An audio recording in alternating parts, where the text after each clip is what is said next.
Many players in the Elder Scrolls Online have been asking ZeniMax to lean heavier into the Frost aspect of Wardens, especially on the offensive side of things, and as of Update 36 Firesong, they have done just that. Wardens are now the only class in the game that actually top out in their DPS results while wielding Frost staves. The biggest reason for this is the change to the Piercing Cold passive, so this no longer gives a % boost to magic and frost damage, but instead increases all of your damage by 12% if you are wielding a Frost staff. This is pretty big and enough for Frost staves to outperform your other traditional DPS weapons that might be preferable on other classes. Another major change that pushed the Warden DPS up higher this patch is to the Glacial Presence passive. This no longer gives 10% crit damage, but now instead boosts the damage that the Chilled status effect does, and man does it boost it a lot. On your typical dummy parts, we are seeing the damage from Chilled go from around 1500 DPS or so to well over 10k DPS in many loadouts, and even up over 14k DPS in some specific setups. It's actually pretty nutty how strong it is. Now this doesn't only benefit Frost focused Wardens. For example, a Stamina Warden could still run some Frost class skills or enchantments and benefit from this passive, but it definitely shows up more for those that are heavily specced into Frost. And then the final big change for Wardens in Update 36 was to the Animal Companions passive. With the loss of the 10% crit damage from the passive we just talked about, we can now more than make up for that here with 4% crit damage per Animal Companion ability slotted. So at just 3 of these abilities, we're already at 12% and higher than we previously had from Glacial Presence. And again, this change will affect all Wardens, not just those that focus into Frost damage. So this is actually pretty nice. It seems to be a little bit stronger than your Fighters Guild weapon and spell damage passive that a lot of people slot abilities for, but this is of course assuming you are not already hitting that crit damage cap of 125%.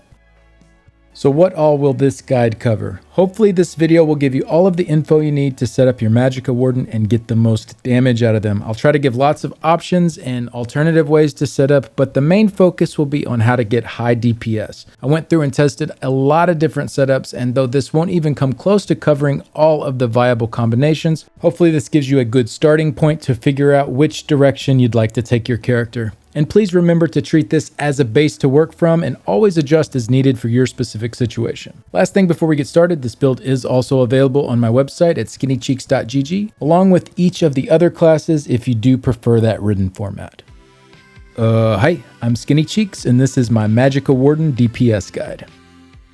Starting out, we'll be putting all 64 attribute points into Magicka, and for our Mundus stone, we'll be going with the Thief for the extra crit chance. For our top race options, these are ranked purely by their DPS potential. Tied for that top spot are High Elves and Dark Elves, and then Khajiits, Orcs, and Bredons are also very good options for a Magicka damage dealer. Bredons are a little bit behind in damage, though not too much, but in exchange for that, they have great Magicka sustain and resistances, so maybe that is worth more to you than the 3 to 4% more DPS you'd get as a High Elf or a Dark Elf. Really, at the end of the day, all of the races can be used for any class as a DPS and can complete all difficulties of content. Your knowledge and skill with your character will matter much more, and I wouldn't worry about it too much unless your goal is to push for topping the leaderboards.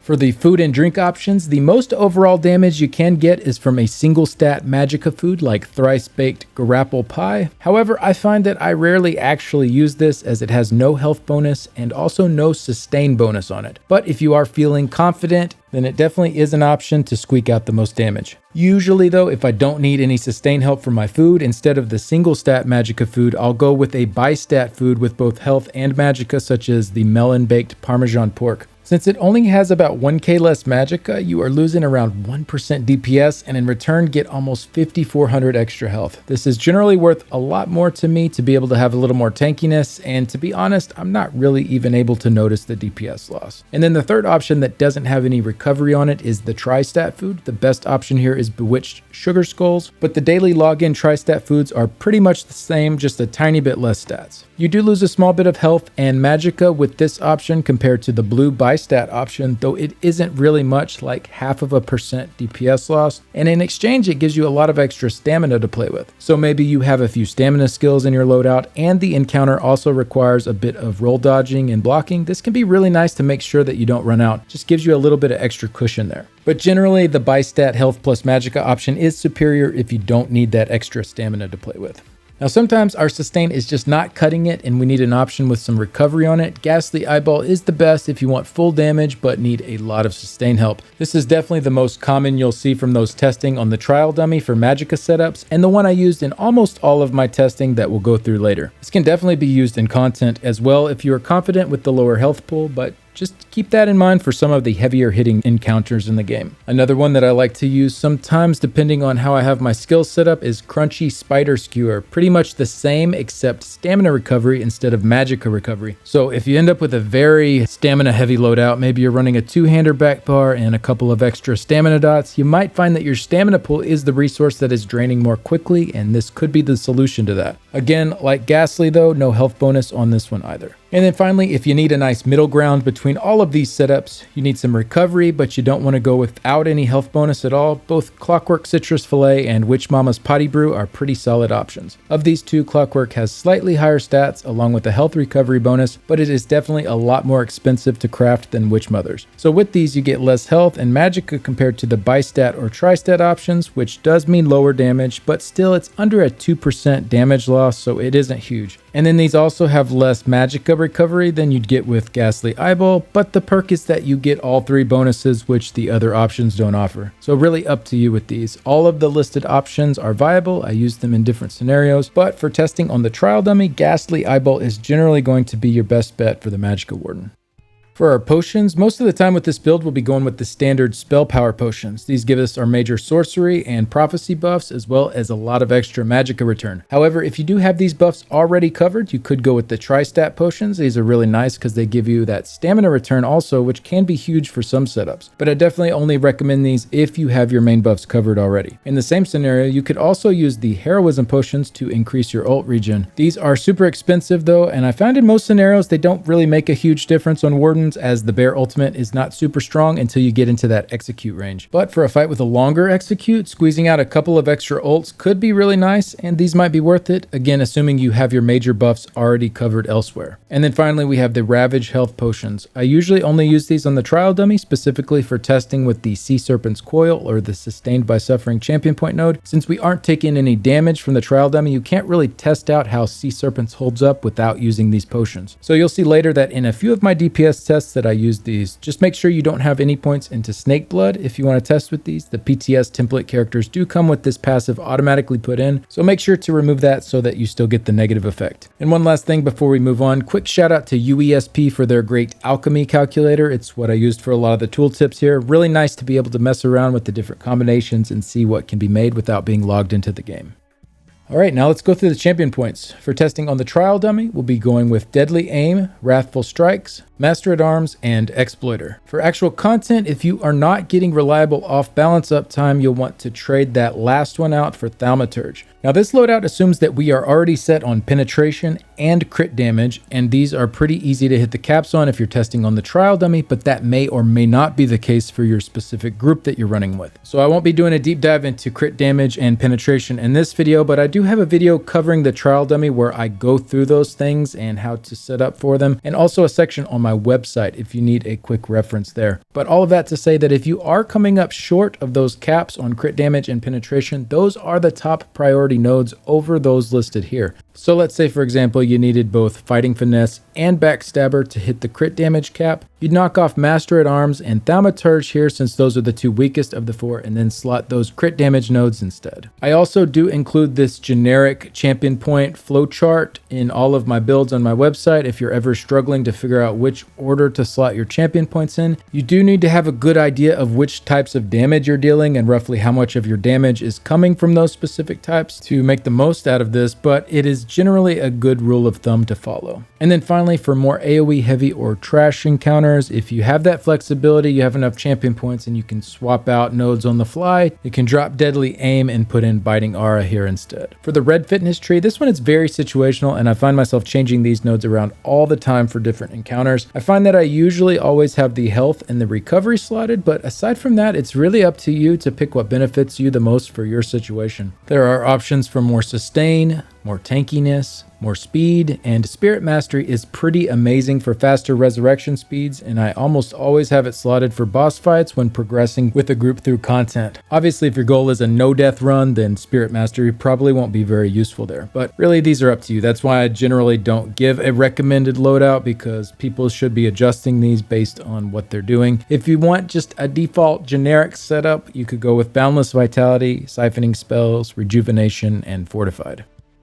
Alright, time to move on to the gear setups. If you want a full rundown of what I consider to be the best sets in the game for DPS, make sure to check out my video covering that. I'll have it linked in the description. For the Magicka Warden though, there are really 3 main loadout types that I'm going with right now. The first is with 2 5-piece sets, one of those always active and one active only on the back bar. And then for our front bar, we'll be using the Master's Ice Staff from Dragonstar Arena. This one works really well for the Frost Warden. 600 weapon and spell damage plus another 100 if you have the perfected version, and that's just so much to get from a 2-piece bonus. It's really strong. But I'll get into how we are applying that more in the skill and rotation section later. Then you have the option to run either a 1-piece monster set with a mythic, or you can just run a 2-piece monster set with no mythic if you prefer that. For the traits, all divines on the body pieces, bloodthirsty on the jewelry, charged on the front bar, and infused on the back bar. Precise is also very good on the front bar. I found that it gave pretty similar results, so maybe depending on your exact loadout and how low your crit chance is getting, that could be an option too. For the enchantments, all Magicka on the body, usually spell damage on the jewelry. However, if you don't have a Templar in your group, but you do have a Dragonite, you might be better off with the weapon damage glyphs here, since DKs can provide both major and minor brutality. For dummy testing and general content though, you'll usually be going with the spell damage glyphs. For the back bar, we'll do the weapon damage enchantment, and then on the front bar, I found I got very similar results with both the poison enchantment and the frost enchantment. Essentially what I found is that if you are running sub assault, which is a poison skill, you'll get some poisoned uptime already from that, and so the poison uptime you get from the poison enchantment will sometimes overlap with that, and therefore it loses a little bit of its effectiveness. This essentially made it add about the same amount of DPS to poisoned as a frost enchant would add to our total chilled damage. So to sum that up, if you are using Sub-Assault as your only source of the poison status effect, you really can't go wrong with either enchantment. I could not tell the difference. However, if you are running the Deep Fissure morph, this deals magic damage, and we no longer have a source of poisoned in our kit. In this case, I definitely run the poison enchantment over the frost one, as we will be fully benefiting from every poisoned proc that we get from it.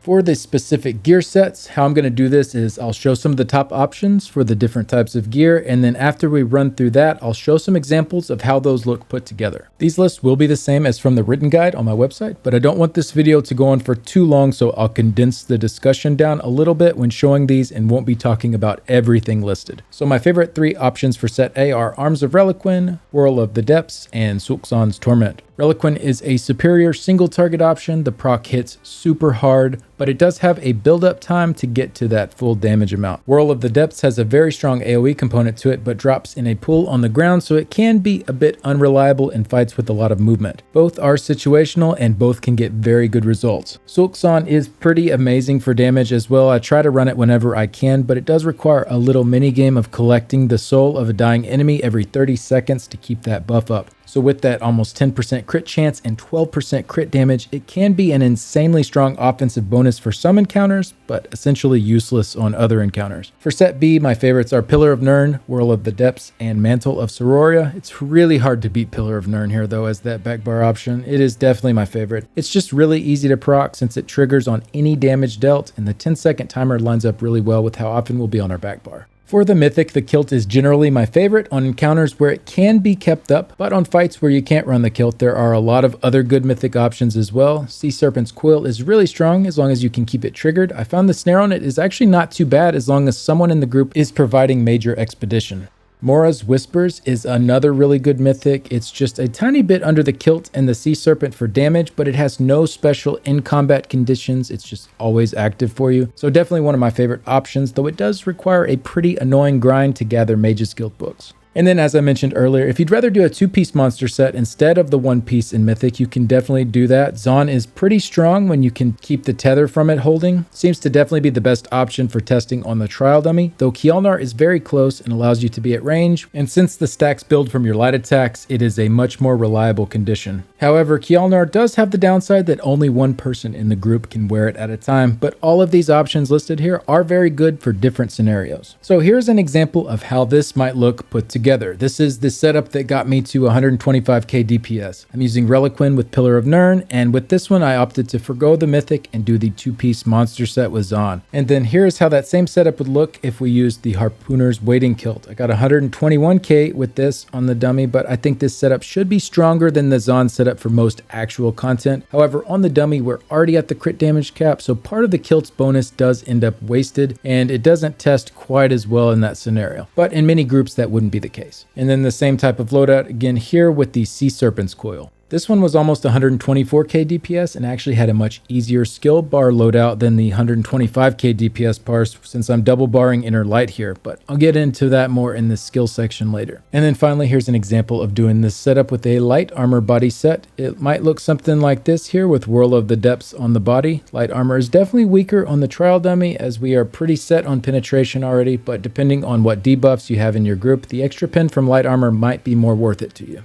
All right, moving on to the next gear setup. This one will be using just one 5-piece set, and then that will be always active, along with a 2-piece monster set, a mythic, and then 2 arena sets. So in most cases here with the Magicka Warden, we'll do the Master's Ice Staff on the front bar and the Maelstrom Ice Staff on the back bar. And then that leaves us 2 slots left over, where generally we'll go with a 2-piece set that offers either crit chance or penetration, depending on if we're hitting the pin cap already. For the trial dummy, this will be any 2-piece in the game that has crit chance on it, since we are good on penetration there. And it doesn't have to be on the jewelry either. You could do 2-piece on the body with that 5-piece set taking up all 3 of the jewelry slots. As long as you're getting the weights that you want, it doesn't really matter how you organize those. And then another option here, if you don't mind losing a tiny bit of damage, is to do a 1-piece trainee and a 1-piece Druid's Braid instead of that 2-piece with crit chance. You will lose about 2.5% DPS or so from losing the crit chance bonus, but in turn you'll gain almost 3k max health after your minor toughness buff is added in. So this could be done to get you extra tanky or give you more options for possibly running foods with no health bonuses on them. You could also do a 2-piece trainee here for some health and magicka. Lots of options here. I really like this setup because it's super flexible to move pieces around to get different weights that you might want, and really lets you utilize all of the different gear types in the game. For the top options for the 5-piece set, mostly the same here as we already previously went through. I do definitely recommend a trial set if you have them, as having the 5% damage done bonus from Minor Slayer is going to be a really big buff. Also, the same options again for the monster sets and the mythics, except you can't use Mora's Whispers with this setup since it's a shoulder piece, and that conflicts with the 2-piece monster set. So here's an example of how that might look put together. We have a 2-piece Zon, 5-piece Reliquin, the Sea Serpent's Coil Mythic, and then I'm using the 2-piece Advancing Yokida set for the crit chance there. But again, that could be any 2-piece set with crit chance on it. And then here's a similar setup, except we're using the Kilt Mythic instead of Sea Serpent, and Kjolnar's Nightmare instead of Zon. So we have a fully ranged setup here with no melee skills and still getting some pretty nice results. And then for this next example, this is a little different from the style we were just showing, but it still is anchored around the 2 arena sets. Essentially, if you wanted to, you could drop the monster set, drop the mythic, drop the 2-piece crit chance, and then just run a second 5-piece set. I usually don't find this to be as strong in real content as the other way to build, but depending on what sets you have available to use, maybe this is an option you can go with. So here I'm using Frostbite. I found it to be a pretty decent option, though it didn't really give me any better results than doing the same setup with Mother's Sorrow, which is okay. Mother's Sorrow is a solid set, but it's kind of a shame considering how heavily spec'd into frost damage we are, so I wouldn't mind seeing Frostbite get a little bit of a buff considering it is more of a niche set. It would be nice to see it a little bit ahead of a more generic damage set like Mother's Sorrow for a frost heavy loadout like this. Personally, I'd love to see its bonus moved away from being an always active bonus to instead maybe a 10-second bonus that triggers when dealing frost damage, so it could be front barred or back barred. Then I think it could really compete more with a set like Pillar of Nirn.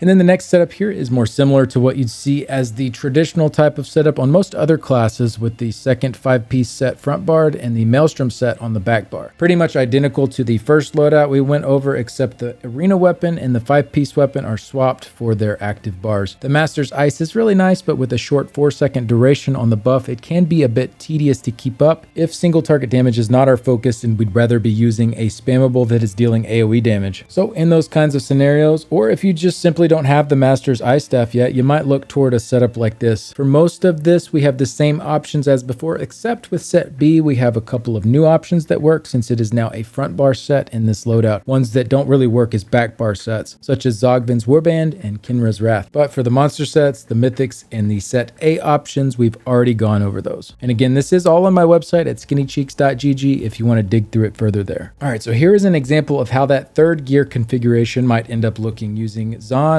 Reliquin, and Pillar of Nirn here with the Maelstrom staff on the back bar. And of course, you could do the one-piece slime craw and a mythic with this as well, which should be stronger for most scenarios outside of the trial dummy.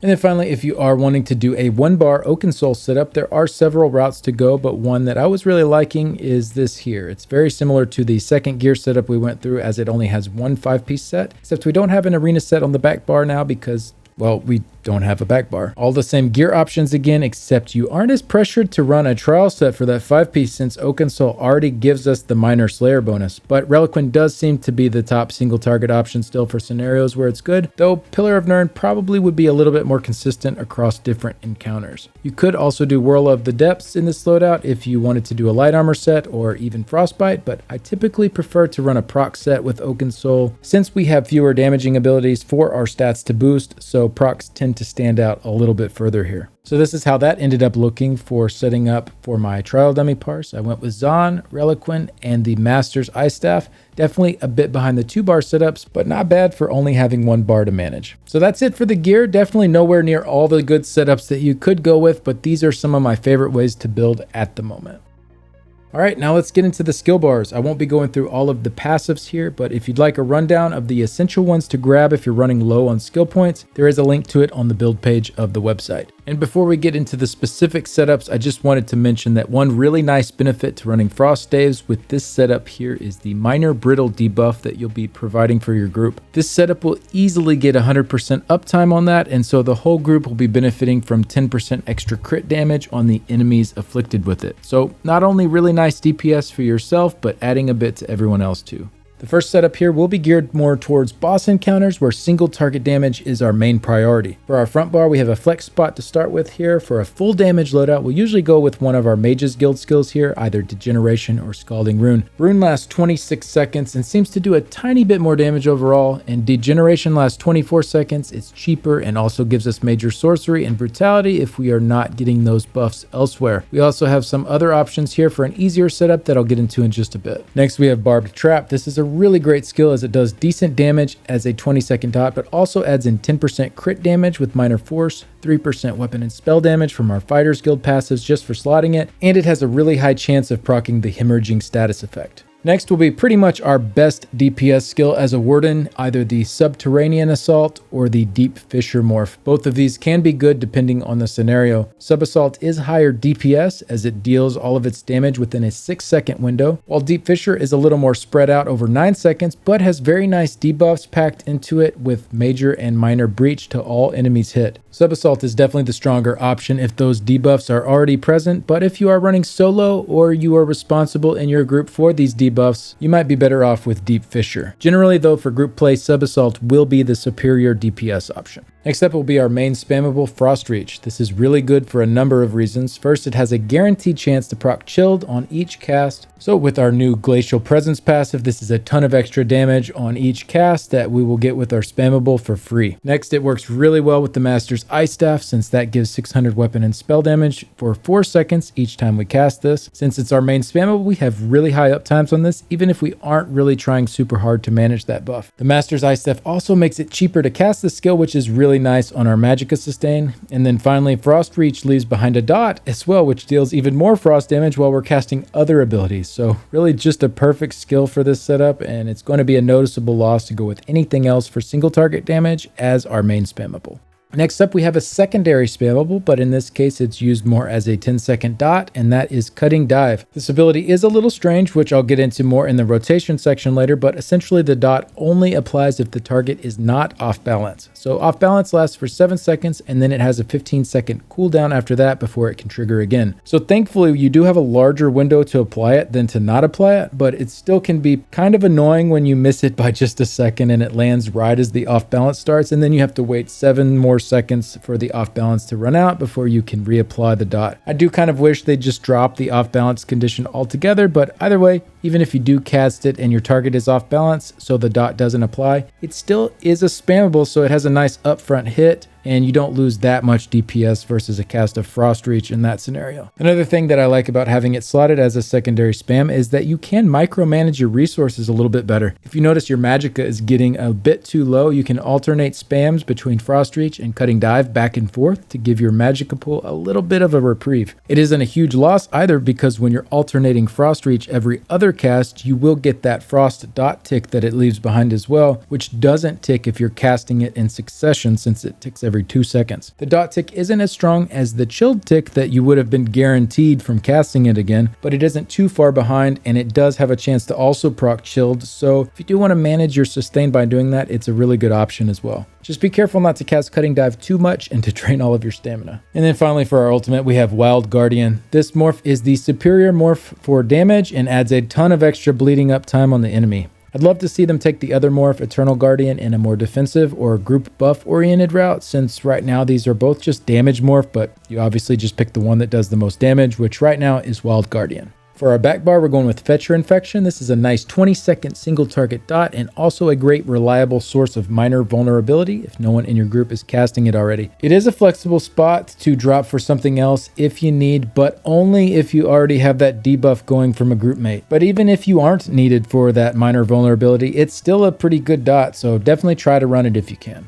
Next will be Unstable Wall of Frost or Blockade of Frost. Unstable is a little more damage, but it only has a 10-second duration, while Blockade has a larger size and a 15-second duration. So it's a little bit easier on sustain and maybe easier for you to manage a rotation around, since it doesn't need to be cast as often. However, if you are running something like Pillar of Nirn on the Backbar that is needing to be triggered every 10 seconds, Unstable Wall will fit in with that much better, since our other Backbar dots are all longer than 10 seconds. Next up is Winter's Revenge. This is not only a very strong hitting AoE dot, but it also has a much higher than normal chance to proc chilled. I couldn't find official confirmation, but digging through some tests, I believe it has a 5% base chance to proc the chilled status instead of the normal 1% that an AoE dot would get. So after all of our passives and the charge trait, this ends up around 41% chance to proc chilled with each tick. It does huge AoE damage on its own, but then also will be procking chilled on everything in that AoE. So this is definitely a must-have for DPS. Only thing that's a little awkward is its 12-second timer, since that doesn't really line up super well with any of our other dots. Next is Arctic Blast. This has an increased chance to proc chilled. This one I did find an official note in the patch notes on, and they said that the base chance is 15%. So that is up quite a bit from the normal 1% chance that you'd have from an AoE dot. So based on that info, with a charged front bar, it should actually be guaranteed to proc chilled with each tick. So while the dot from this ability itself isn't anything too crazy, when you factor that in, it's a really hard hitting AoE ability. And it also doubles as a heal if you need one in an emergency, which is super nice. It is a bit expensive, and so that's kind of the big downside to this ability, but other than that, it's pretty much a must-run skill now. It does also have a stun, so it can be nice for solo play, but for group play, make sure to precast this as you are running toward the enemies and you're not stunning smaller adds before the tank has wrangled them up. Could be a little bit annoying for your support if you're doing that, so just be careful where you are standing when you initially cast this. And then for the last skill on our Backbar, this is Elemental Susceptibility. This got a really nice buff with update 36 and now procs burning, chilled, and concussed every 6 seconds instead of a random one of those three. This is really nice for a double staff setup, as we now don't need a flame enchant on the front bar, and this skill takes care of that burning up time for us. And with Wardens also getting a buff to their chilled damage, this proccing every 6 seconds as well is also very nice for that. For solo play, it also offers Major Breach, which is perfect if you aren't running Deep Fissure, so just a really good skill now for this setup. Unfortunately, it does seem like this is currently a bit buggy in group play. If more than one person is running it, it will override, and if you have under 15 seconds left on the duration of this and the tank casts their taunt ability, Pierce Armor, that Major Breach from their taunt will override it and your status effects will stop ticking. So until that is resolved, I can't say I recommend this for most group play scenarios. I think a nice way they could handle it is just to make this more of a very, very weak dot that deals flame, frost, and shock damage every 6 seconds, but is guaranteed to proc each of those status effects. And then this way it would be an actual dot skill that wouldn't be overridden, as I think it's just fully relying on that major breach as its condition for being applied at the moment. So hopefully this can be improved in the future. I was a little disappointed when I heard that it was bugged like this. I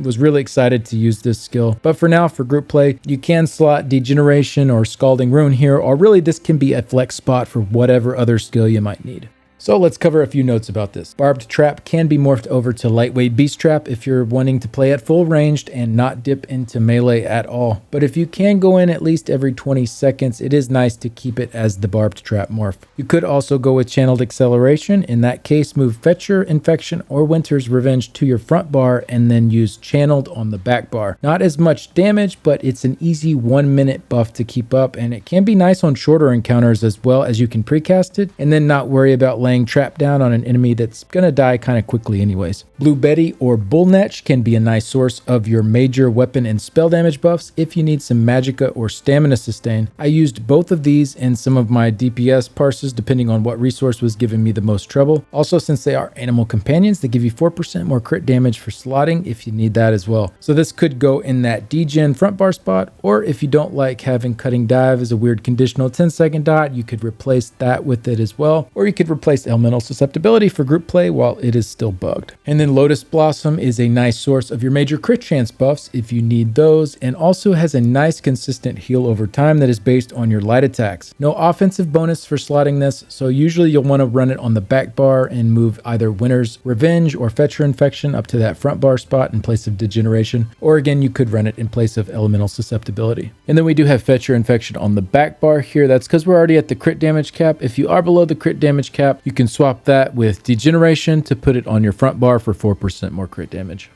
And then to simplify this setup a bit, I also got really good results just slotting Inner Light for the passives. You can do it only on the front bar, or you can double bar it as well. Inner Light is a little stronger than Camo Hunter, assuming you are already getting Minor Berserk, which the trial dummy provides, and you'll also be getting it from your healers if they're using Combat Prayer. If you are not getting this buff though, Camo Hunter is going to be worth more here than Inner Light. You could also run Bird of Prey here, but it doesn't give you that major crit chance buff if you are relying on this slot for that. And the 4% crit damage that it gives you passively could be wasted with the cap, so just keep that in mind. If the bonus is not wasted though, it's possibly a smidge better than Camo Hunter, assuming you do need that Minor Berserk. If you don't, I'd still just go with Inner Light here. So having these abilities that are just here as a passive, it's not quite as strong as having another active ability, but it definitely makes the rotation a little more manageable when you start dealing with 8 or 9 active skills instead of 10. And the results can be very close. I got 124k front barring Inner Light instead of running Degeneration or Scalding Rune in that bar spot, which really isn't a huge difference overall, and almost got that high with the different setup where I was double barring Inner Light. So it's really up to you, whatever you're comfortable with. Ultimately, those Inner Light slots are flexible spots. You can squeeze in whatever is needed for your situation, or just run the passive abilities there for an easier rotation.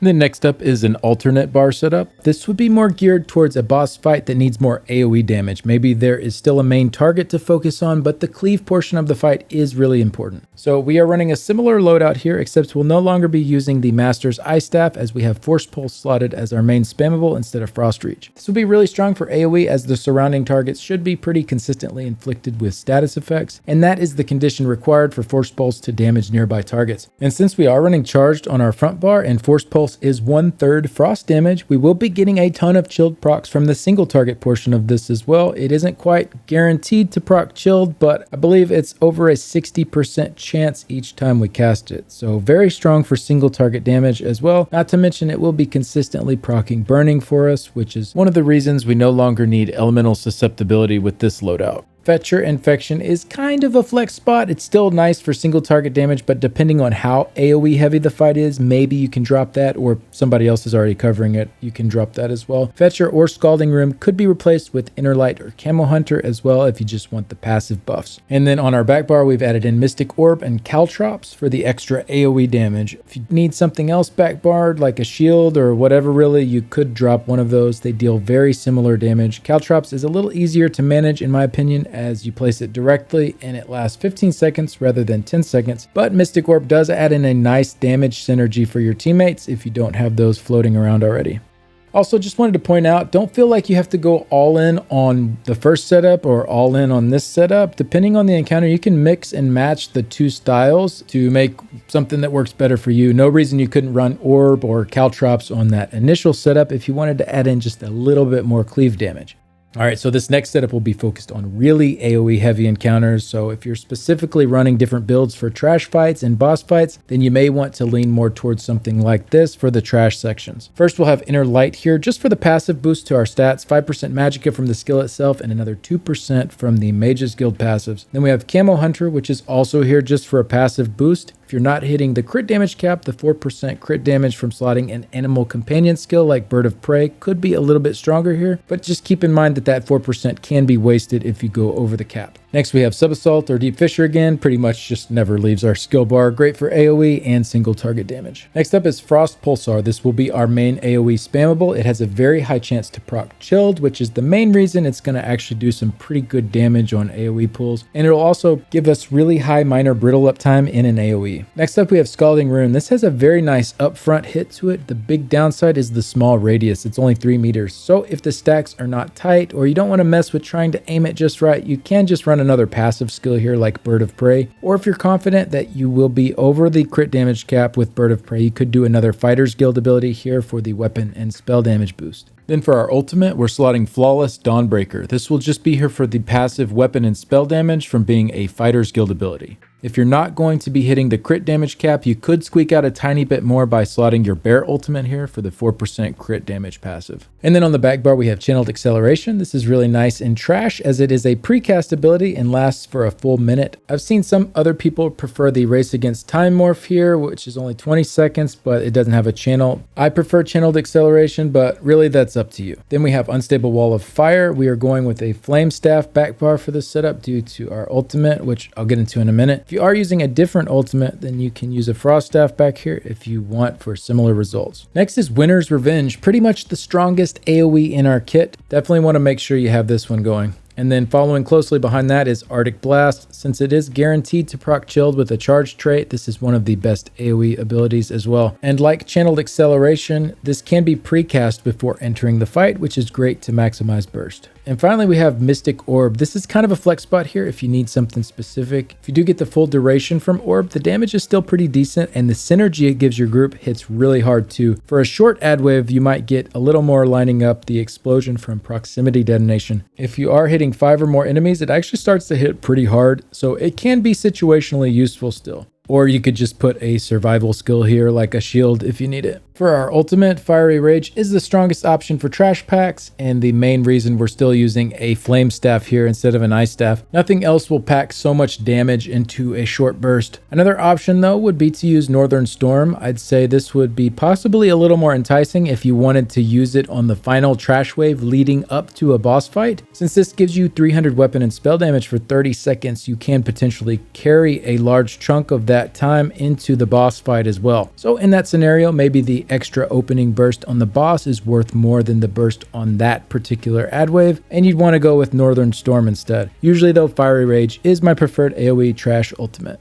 Moving on to the Oakensoul 1-bar setup. We have already discussed all of these skills here, so I won't spend too much time on this one, but that 5th bar slot is kind of a flex option there. I used Cutting Dive on my dummy parse as that's a really nice single target option, but Fetcher could also be really nice for the minor vulnerability, Unstable Wall for the extra AoE damage, or Frost Pulsar even if you want an AoE spammable included for the encounter as well. The first 3 skills there are really the must-run abilities, and then Frost Reach is as well if you're using the Master's Ice Staff. If not, then you could use something else there like Force Pulse as your main spammable instead of Frost Reach. And then the last part I'll mention with the skills, if you do want to run a different weapon type besides the Frost Staff on the back bar, you can definitely do that. They seem to be slightly lower, but definitely viable options. I strongly recommend sticking with Frost on the front bar, but I did test with bow, two-handed, and dual-wield back bar, and they all gave very strong results too. Bow actually got me the highest of the 3. I ran Endless Hail and poison injection, and you can see I had Inner Light double barred, so it was a very easy setup in relation to how well it performed, especially since I was just using Frost Reach as my main spam with no secondary cutting dive spammable, which makes the rotation a little bit easier. And then for the two-handed backbar option, we're using Stampede and Carve for our skills here, and instead of Inner Light being double barred, I did need the Bull Netch. The front portion of the rotation was a little stam heavy, so I needed a few casts of that to make it through without running out of stamina. Definitely not my cleanest parse here, lots of missed light attacks, and a little bit slower than I normally do as well. I was probably getting tired, but I think this one could be a few K higher with this setup for sure. And then finally with dual wield backbar, we're using Deadly Cloak and Rending Slashes, and definitely felt the weakest of the backbar options, but still got some good results, and having Deadly Cloak for the damage mitigation from AoEs can be really nice. Could also open up the door to some other setups with Black Rose Prison dual wield if you wanted, which gives even more damage mitigation. All right, now that we've covered the skills, let's get into the combat rotation. If you aren't familiar with the terms for rotation types, static just means a rotation that repeats a short segment over and over, and usually is a little easier to keep up with. And then a dynamic rotation, unlike static, this is not based on a repeating section, and instead you recast your abilities as their timers expire. So instead of having a set pattern to repeat over and over, you're just dynamically adjusting to what is happening in front of you and keeping up your skills the best you can as they run out. So let's start with the part that is the same whether we're doing static or dynamic, and that is the opening to our rotations. So which abilities to precast going into combat. The first thing you'll want to do before encounters is cast any buffs or skills that don't require a target or a location to activate them. So anything you can cast that does not initiate combat. Depending on what skills you're running, this might be Channeled Acceleration, Lotus Flower, Blue Betty, Arctic Blast, Deadly Cloak, your Sub-Assault or Deep Fissure, whichever morph you have there, and Scalding Rune. You likely won't have all of these or even most of these at the same time, so essentially you can just ignore the ones that you aren't slotting. But what we're doing is casting our highest duration skills and working our way down to the shorter duration ones, and like I mentioned before, this is all before we ever initiate combat. Scalding is still on this list, even though it's a ground target, because it does take 2 seconds before it actually triggers, so you can have that as one of the last things that you cast before you actually start combat. So let's go through an example of an opening. Here I would cast my Channel Acceleration, giving 60 seconds of Minor Force. Then I'm going to swap that off my bar because we're already running Barbed Trap for that Minor Force. Then I'll cast Blue Betty, Arctic Blast, Sub-Assault, and then we'll start our light attack weaving with our Unstable Wall and Winter's Revenge. So this part you can just adjust as needed based on which skills you're running, but as long as the skill is not initiating combat, you can precast it and get a little bit more opening burst. And you will be able to watch this section before each of my parses later in the video if you want to watch exactly what I did on those.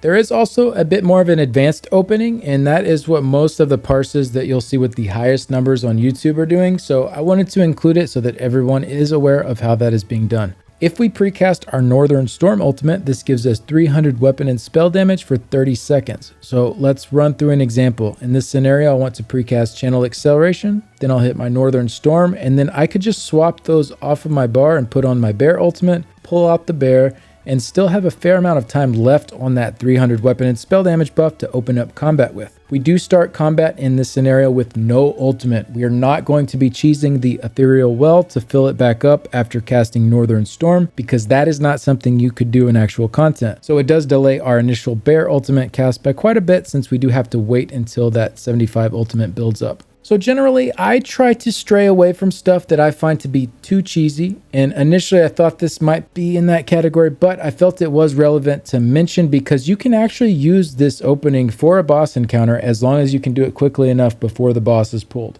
Or you could possibly be carrying in the buff from the last trash pack before a boss fight. For the trial dummy specifically, it really doesn't add that much DPS. You're getting like 20 to 23 seconds of this buff, so with 300 extra weapon and spell damage in a 3-minute encounter, we're talking like a 13% or so uptime, which comes out to like maybe 50 extra weapon and spell damage averaged out after buffs. And the opening section is also the weakest section too, as we're getting all of our dots initially applied. I say all of that to say if you don't want to mess with it, you absolutely don't have to, and it's not going to do much, maybe 1% extra DPS from doing this, since the dummy parses are a bit longer. Now for a shorter fight, say the encounter was only 30 seconds or a minute long, well in those situations it might make a little bit more of a difference since it would be taking up a larger chunk of that overall fight time, but still far from something that you should feel like you need to do to get good damage. This is probably kind of annoying to do on console, but but it is super easy on PC with add-ons, as you can just hotkey a different bar setup, one with Channeled Acceleration and Northern Storm, and then after those are cast, just swap back to your actual combat setup and pull the bear out. So it just saves a few seconds there from not having to manually enter your skill menu and change those out. I know that was a bit long-winded about something that really isn't very necessary, but I mostly wanted to include it here because it is a thing, and I don't see a lot of people that are using it doing much to explain it, and I also think it's important to be transparent about what is being used. It's not helpful for anyone if people are keeping secrets about stuff and then someone's beating their head to try to figure out why they can't reach a certain number. So hopefully this helps flesh that out a bit. Again, it doesn't really add much on the dummy overall, but min-maxers be min-maxing.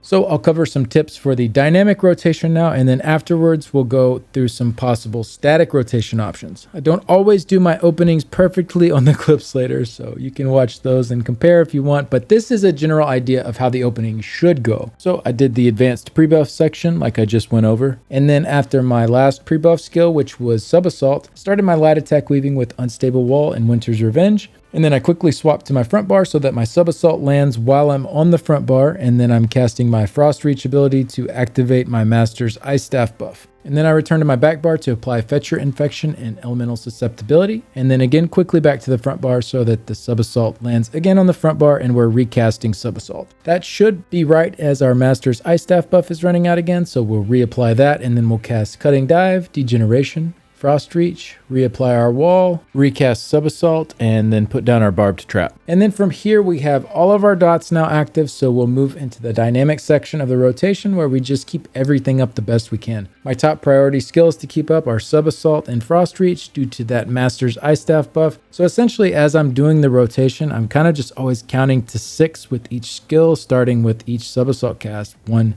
2, 3, 4, 5, 6. Kind of gets me into a good rhythm to go off of to prioritize it. And then with us using Frost Reach as our main spammable, it isn't too hard to get good uptimes on the Master's Ice buff, but I still like to try and make sure to keep that up if I think I might be entering a section where it would fall off for a bit while reapplying other dots, so maybe I'll sneak another cast in early to make sure that doesn't fall off. For the high priority skills, we have Unstable Wall, Winter's Revenge, Arctic Blast, and Barbed Trap. Unstable keeps up that Backbar weapon damage enchantment. Winters and Arctic both keep those chilled procs going, and Barbed Trap keeps up our minor force buff. And then the mid priority skills are Fetcher Infection, Cutting Dive, Elemental Susceptibility, and our Bear Ultimate. Though I will say with the Exploiter CP node active that gives bonus damage to off-balance enemies, it is nice to use your Bear ult when off-balance is going if you're able to. It does seem to line up pretty well if you can consistently cast it right when it's ready, but sometimes you get too many dots running out at that time and it can be a little hard to keep doing that consistently. So that leaves Degeneration as a low priority skill. If I have multiple dots running off at the same time, this is my last priority to recast. Of course, if you are relying on this for your major sorcery and you're not getting that from potions or from a group mate, this does jump up to that top priority skills section. And then if you are not using a Master's Ice Staff, but are using Frost Reach as your spammable still, it is the lowest priority when nothing else needs to be reapplied.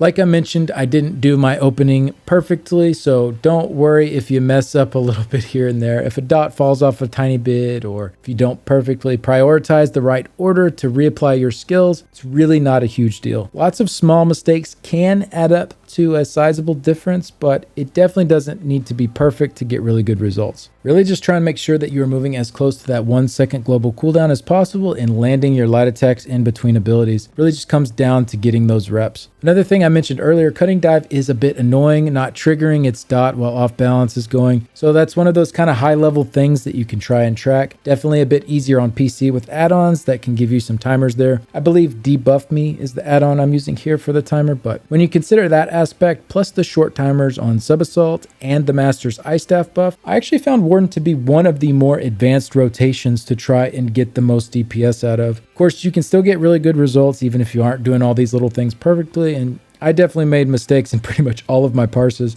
So I definitely wouldn't say that mastery is required at all to enjoy and get good results from the Magicka Warden, but there is definitely a high skill ceiling there if you want to squeak out every little bit. And then one more tip I wanted to give, if you are getting close to execute range, like here I was at like 31% health remaining when my ultimate came up, I went ahead and just waited until the health was actually under 25% to cast it. Since it does deal massively increased damage in execute, if I would have used it right as it popped up, I probably would have only gotten to cast it one more time in execute range instead of twice. So if you can, try and line it up so you get as many ult casts and execute as possible. But that pretty much sums up the dynamic rotation. I definitely would put it as one of the harder ones in the game to master. Lots of little nuances to track if you want to squeeze out every little bit that you can, but definitely can still get great results without worrying about all the little details. Whether you want to go dynamic but not sweat all the small stuff, or if you want to go with the static rotation, which is what we'll go over now. So this one got me to 118k DPS. It is optimized for running a staff on both bars, but as long as your timers match up, you can change skills out as needed. And in this parse, I was double barring Inner Light to keep it a little bit easier, though you could probably add in more skills if you wanted to try and manage a bit more. So we'll do the opening like we talked about earlier, and then the last abilities we cast before starting are Arctic Blast, Blue Betty, and Sub Assault. And then our light attack weaving begins with the repeating static section of the rotation. We have Unstable Wall and Winter's Revenge,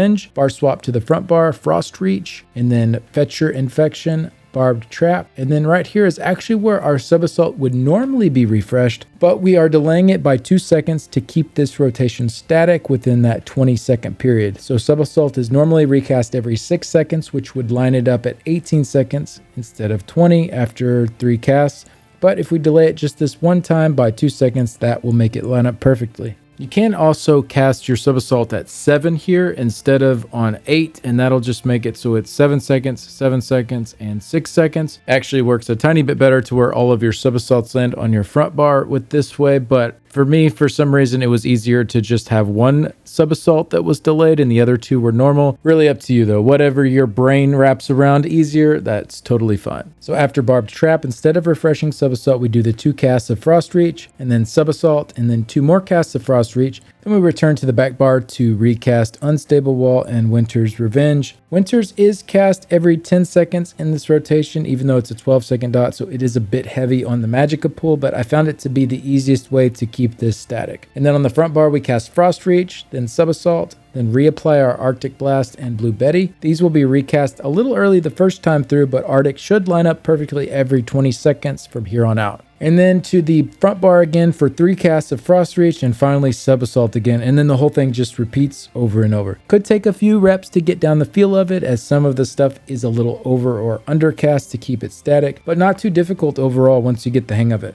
And then whenever your Bear Ultimate is ready, you can just replace one of those casts of Frost Reach with that. One nice thing about this setup is we do not need Spell Power Potions, as we have Inner Light Double Barred, which gives us our major crit buffs, and Blue Betty, which gives us our major weapon and spell damage buffs. But Sustain is a little rough on our Magicka, with us not using Cutting Dive as a secondary spammable. I was able to just make it through though. I was actually running out of Magicka right as the dummy was dying any longer, and I might have had to do a heavy attack. So just something to keep in mind here with this static setup. I was running 5 medium though, since I had Pillar and Reliquin, so with more than 2 light pieces like I had, I think Sustain will be just fine. And that said, I did put together a similar chart for Deep Fissure in place of Sub Assault, casting it every 10 seconds instead of on its normal 9-second timer, but I'll be honest, I don't think this would be sustainable without quite a few tweaks. Even if you were in 5 or 6 pieces of light armor, you probably would need something like an Absorb Magicka Glyph, or to be a Breton or something like that. It was hard enough for me to sustain with Sub Assault, but I wanted to go ahead and include it just in case maybe you are in a really good sustain situation, maybe you are a Breton, and this is something that might work out for you. So you could try this with Arrow Barrage, also using a bow back bar instead of Unstable Wall. Maybe that would be enough of a resource swap to make the sustain work if you really want to run the Deep Fissure morph.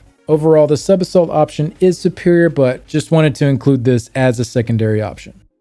All right, in this next section, I just wanted to briefly go through my testing results. I do also have this up on the website at skinnycheeks.gg. There on the Warden build page, so you can dig in and click on each individual DPS amount to pull up the combat metrics report for that particular test. So lots here to dig through if you want to investigate a lot of these setups further. I included tests in medium armor, which topped out at 125k, some in light armor that topped out at 121k, some alternate setups with different backbar options like bow, two-handed, and dual wield, and then an Oakensoul setup as well. Then there were some pure range setups that don't use Zon or barbed trap. Those topped out at 121k for me. I did put an asterisk next to those so they're easy to spot, and then also a couple of setups that did not use trial dummy gear. I topped out at 115k with those using Aegis Collar and Pillar of Nirn. So hopefully this being posted on my website is helpful for those that want to dig a little bit further into this testing. I won't be showing video clips for each and every one of these, as a lot of these are just the same exact rotation. So instead, I'll try to present a nice mix of some of the options that I think are at least different enough so that you can pull something unique from each one of them.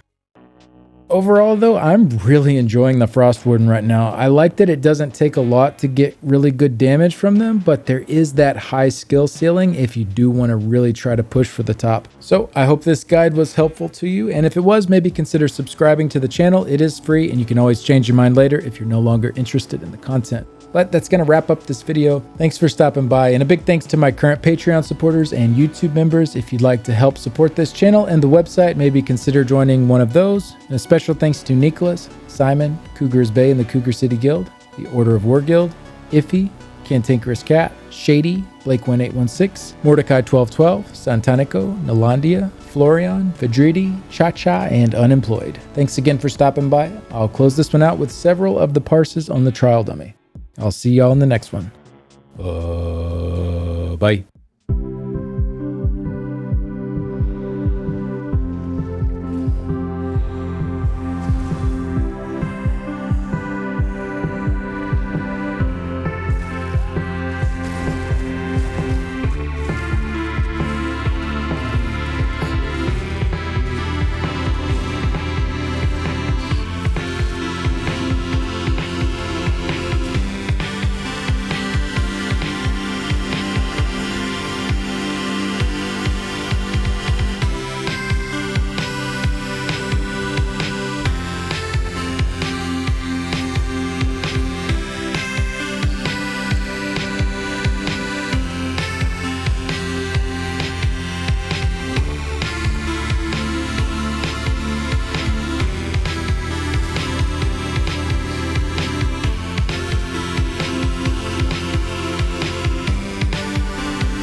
just waiting on summer to wait on me for once. I waited on you, thought time might be like karma. You see I'm pure, never thought I'd be waiting for so damn long.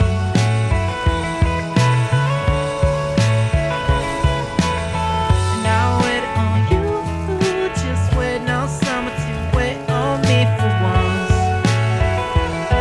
Just waiting on summer to wait on me for once.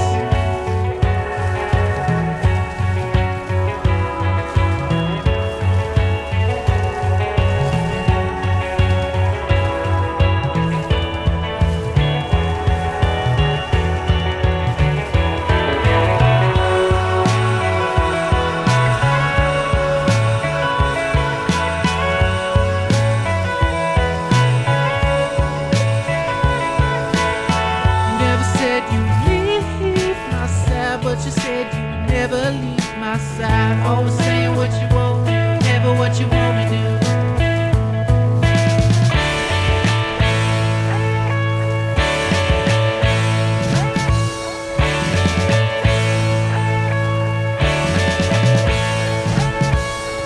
There's a love always leave. We just promise you that it's taking so damn long. I'll stay waiting on the corner, waiting on the corner, waiting on you till I thought I might gain an edge. Waiting on the corner, waiting on the corner, waiting on you till I thought I might gain an edge. Waiting on the corner, waiting on the corner, waiting on you till I thought I might gain an edge. Just waiting on you till I thought I might gain an edge.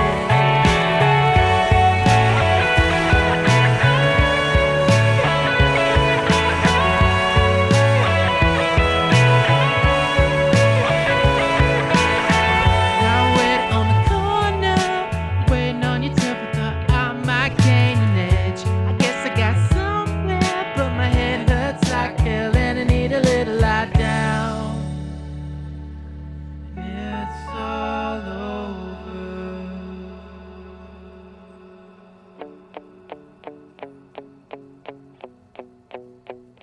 Or maybe it's not. Or maybe it's not. Or maybe it's not. I'm thinking it's not.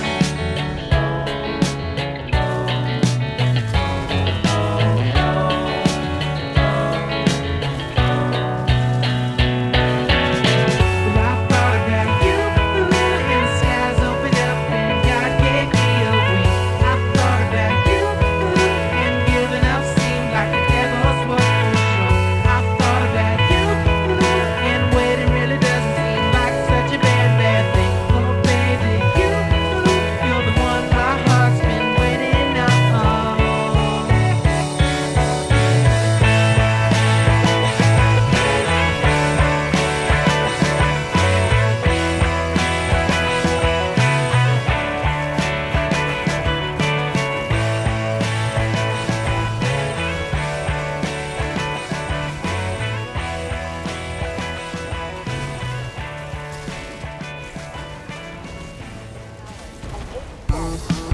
Your payment transaction.